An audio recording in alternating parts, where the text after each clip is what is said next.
So in this assignment, we're going to be doing basically the same thing we did on yesterday's assignment, which is you're going to look at an example. You're going to tell me if it's at rest or moving, how is it showing inertia, and what was the imbalance force. So example, here's the girl hitting the ketchup. So was the ketchup at rest or moving? Well, it's at rest. How does this show inertia? Well, the ketchup wants to stay at rest. It does not want to move. And then what was the unbalanced force? The girl hitting the bottle is the unbalanced force that will cause the ketchup to start moving. Okay. Another example. A person is pedaling their bike and suddenly the front brakes and their body continues, or suddenly hits the front brakes and their body continues to move and fly over the handlebars. So this is actually kind of like the skateboard one we did yesterday. So was the person at rest or moving? So they were moving.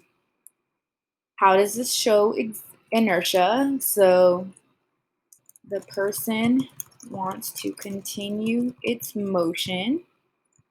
They want to continue moving.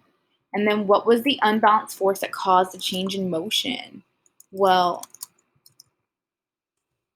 the brakes caused the bike to stop, and the person continued to move until gravity will bring them crashing down.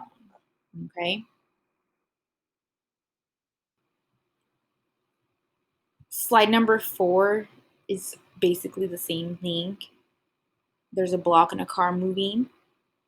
It hits the block or this little stopper, but the block continues moving. So it's going to continue its forward motion. Okay, it's going to continue moving, okay, until gravity takes over. Slide 5, a car traveling too fast down a road attempts a curve, but the friction is not enough to hold the car, and the car continues moving straight and goes off the road. Okay, so again, you're going to ask 3 questions.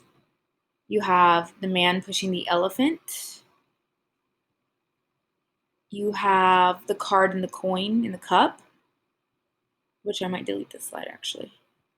And then the train that starts to move and the bottle moves backwards, and then the train stops and the bottle moves forward. Okay.